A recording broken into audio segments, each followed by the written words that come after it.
Hello students, welcome to Jayashree teaching class. এখন আমরা class 7-এর রায় model প্রশ্নবিচিত্র 2026-এর পরিবেশ ও বিজ্ঞান থেকে মডেল কোশ্চেন পেপার 2 সলভ করে নেব।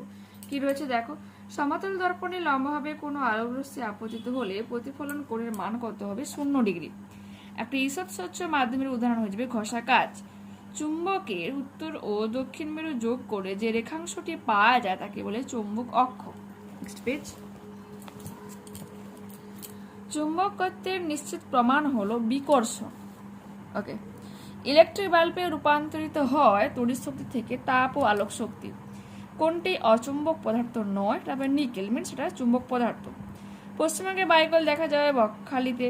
টর্চ লাইটে ব্যবহৃত হয় নির্জল কোষ। পদার্থ বর্তনীতে যে ছবিটা দেওয়া রয়েছে, সুইচ কোনটা হবে? যে বি, এটা। অপ্রচলিত শক্তি নয় কোনটি জীবাশ্ম জ্বালানি থেকে প্রাপ্ত শক্তি। শূন্যস্থান পূরণ করো। চৌম্বক দৈর্ঘ্য ইজিক্যাল টু 0.8 সবাই গুণিত জ্যামিতিক দৈর্ঘ্য। আচ্ছা, একটু তোমরা প্লিজ এটাকে ফলো করে নিও। এটা বিভিন্ন বুকে দুটো সহায়িকা, একটাতে তোমার ওই ছায়া আর একটা তোমার রায় মডেল, একটাতে 8.5 দেওয়া রয়েছে। টেক্সট বুকে যদি 8.6 থাকে তো তোমরা এটাই কিন্তু লিখবে। পেরিস্কোপ যন্ত্রে দুটি সমতল দর্পণ পরস্পরের সঙ্গে 45 ডিগ্রি কোণে অবস্থান করে। বইয়ের পাতায় আলোর কোন প্রতিফলন দেখা যায়? বিক্ষিপ্ত প্রতিফলন দেখা যায়। একাধিক সেলের সমবায়ে তৈরি হয় ব্যাটারি। ইলেকট্রিক কলিং বেলে ব্যবহার করা হয় তড়িৎ চুম্বক। কয়লা একটি গুরুত্বপূর্ণ জীবাশ্ম জ্বালানি। নিচের প্রশ্নগুলির উত্তর সংক্ষিপ্ত দাও। বায়ুমণ্ডলের কোন স্তর ইউভি আলো শোষণ করে? ওজোন স্তর। ওকে, সৌরকোষের একটি ব্যবহার লেখো। 120 পেজ থেকে তোমাদের দেখাচ্ছি। কি লিখবো আমরা? সৌরকোষের সাহায্যে উপগ্রহ, মহাকাশযান এবং স্পেস স্টেশনগুলিতে বিদ্যুৎ শক্তি সরবরাহ করা হয়। এটা লিখতে পারো, বা এখানে বাকি যে এখান থেকে রয়েছে দেখে না, এ পাশে ওখানে একটা রয়েছে, ওগুলো লিখতে পারো, যে কোনো একটা করবে। পরবর্তী প্রশ্ন কি রয়েছে? পরবর্তী প্রশ্ন রয়েছে আলোর বর্ণালীর প্রান্তীয় বর্ণ দুটি কি কি? লাল ও বেগুনি। ইলেকট্রিসিটিতে কি তার ব্যবহার করে? নাইক্রোম তার। এলইডি এর পুরো নাম লাইট ইমিটিং ডায়োড। বায়ুকলে কোন শক্তিতে রূপান্তরিত হয়? বায়ুর গতি শক্তি তড়িৎ শক্তিতে রূপান্তরিত হয়। তড়িৎ চুম্বকের শক্তি কিভাবে বাড়ানো যায়? 80 পেজে রয়েছে, কোশ্চেন নাম্বার তোমার 3। দেখে নাও। কুণ্ডলীর একক দৈর্ঘ্যের পাক সংখ্যা বাড়ানো এবং তড়িৎ চুম্বকের মধ্য দিয়ে তড়িৎ প্রবাহ মাত্রার মান বৃদ্ধি করা। চৌম্বক প্রবণতা বেশি অথচ ধারণ ক্ষমতা কম, অর্থাৎ কাঁচা লোহা বা পেটার লোহা স্টালয় নামক এপি ও এসআই যুক্ত সংকর ধাতু মজ্জা হিসেবে ব্যবহার করা।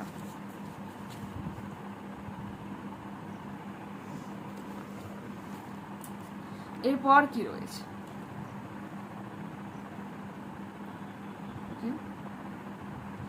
এরপর রয়েছে গোবর গ্যাসের মূল উপাদানের নাম কি? মিথেন। আকর্ষণের পূর্বে আবেশ ঘটে, ব্যাখ্যা করো। 71 পেজ ওপেন করো, করে নেবে এটা। Question number 8।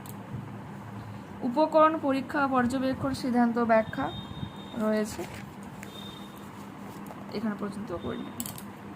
ওকে, পরবর্তী প্রশ্ন কি বলেছে? ঘন মাধ্যম থেকে লঘু মাধ্যমে আলোক রশ্মি প্রতিসরণের পরিষ্কার রশ্মি চিত্র অঙ্কন করো। 48 পেজে ওপেন করো, এই প্রশ্নটা হয়ে যাবে। এই যে এটা আলোক রশ্মি ঘনতর মাধ্যমে মানে কাছ থেকে লঘুতর মাধ্যমে বায়ু প্রবেশ করলে প্রতিষ্ঠিত রশ্মিটি অভিলম্ব থেকে দূরে সরে যায়, অর্থাৎ আপতন কোণ পিওএন ইজিক্যাল টু 1 মানে আই, প্রতিসরণ কোণ কিউওএন ইজিক্যাল টু আর এর চেয়ে ছোট হয়।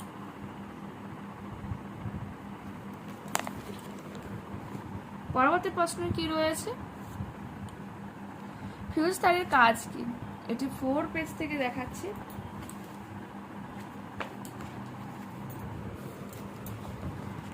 বৈদ্যুতিক সার্কিটের নিরাপত্তার জন্যই ফিউজ তার ব্যবহার করা হয়ে থাকে। ওকে, দেখতে পেলে? পরবর্তী প্রশ্ন কি রয়েছে? টেক্সট বুকের দেখবে তো, সহায়িকাটা ঠিক মতো পেলাম না, 2 মার্কসে যেহেতু রয়েছে। অপ্রচলিত শক্তি ব্যবহারের অসুবিধাগুলি লেখা। 16 পেজ ওপেন করো, সে কারণে ভুলই করেছি, কারণ প্রচলিত শক্তির অসুবিধাগুলি করা হয়েছে।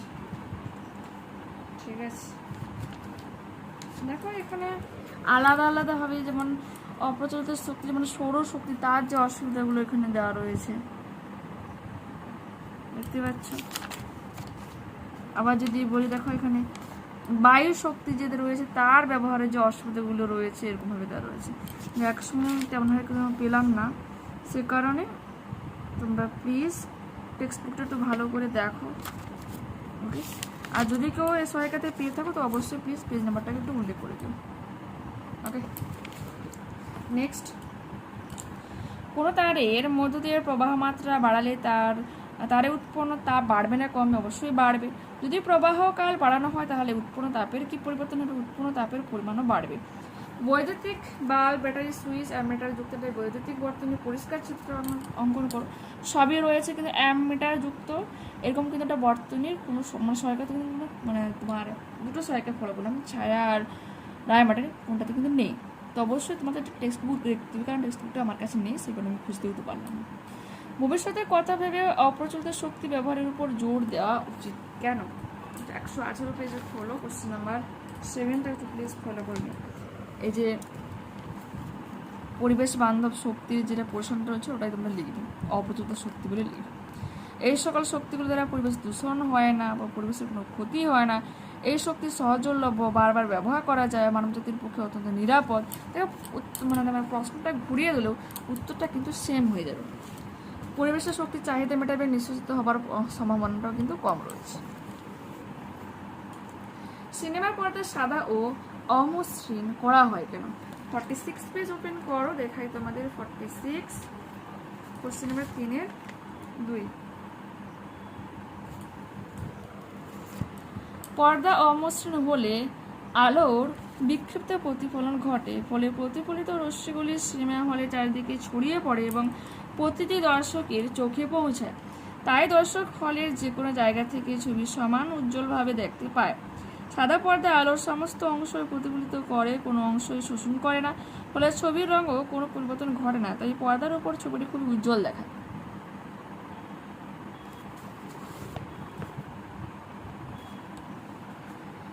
যে গাছের পাতা বংশবিস্তারে সাহায্য করে সেটা হলো পাথরকুচি। ফুলের যে অংশটি ফলে পরিণত হয় ডিম্বাশয়। অঙ্কুরোদ্গমের জন্য আবশ্যিক অক্সিজেন রূপান্তরিত কাণ্ড কাকে বলে? 306 শুরু।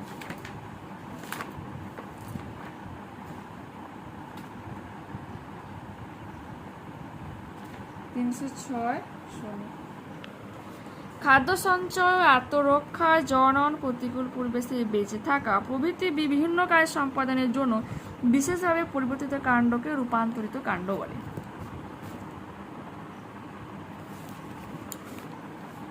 পরবর্তী প্রশ্ন কি রয়েছে? যৌগিক ফল কাকে বলে? 351, 112। 351, 112।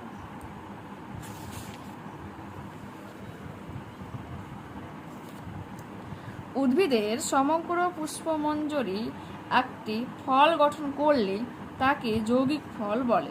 উদাহরণ হিসেবে কাঁঠাল, আনারস প্রভৃতি।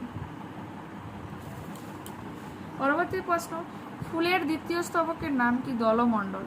মধু সহজে নষ্ট হয় না, 355 পেজ রয়েছে, 355, 181।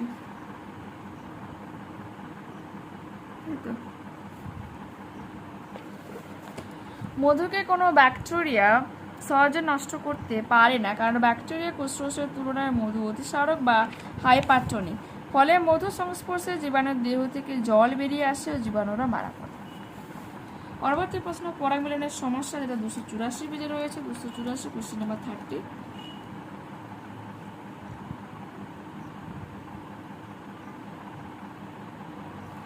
সরি, ছায়া থেকে না, পেজ নাম্বার মিলাতেই যাচ্ছে। 284। দেখো কি লিখবো, আচ্ছা দেখে নাও।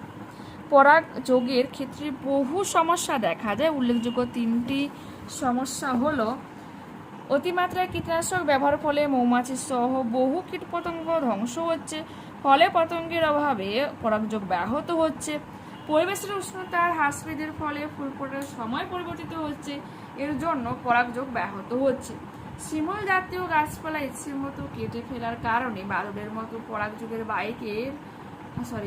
বাহকের বাসস্থান ধ্বংস হচ্ছে, ফলে পরাগযোগও ব্যাহত হচ্ছে। মডেল থেকে লাস্ট প্রশ্ন, ব্যাপন ও বিস্ফোরণের মধ্যে পার্থক্য 342 পেজ, কোশ্চেন নাম্বার 21। ওপেন করে নাও, দেখিয়ে দিই জলদি। 342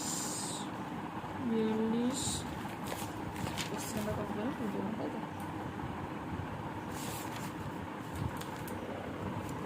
দেখো, বিষয়গুলো সঞ্চারিত অণুর প্রকৃতি, ব্যাপন হচ্ছে কঠিন, তরল বা গ্যাসীয়, অভিস্রবণ কেবলমাত্র দ্রবণ ও দ্রাবক ও দ্রাবের মিশ্রণ। পর্দার উপস্থিতি ব্যাপনে আবশ্যক নয়, অভিস্রবণ অর্ধভেদ পর্দার উপস্থিতি আবশ্যক।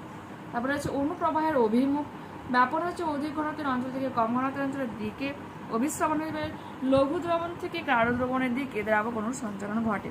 গুরুত্ব, জীবদেহে গ্যাসীয় পদার্থের আদান প্রদান, উদ্ভিদের খাদ্য পরিবহন প্রভৃতি। অভিস্রবণ কি? উদ্ভিদের জল শোষণ ও পরিবহন, নুন মাখিয়ে কাঁচা মাছ ও মাংস সংরক্ষণ প্রভৃতি।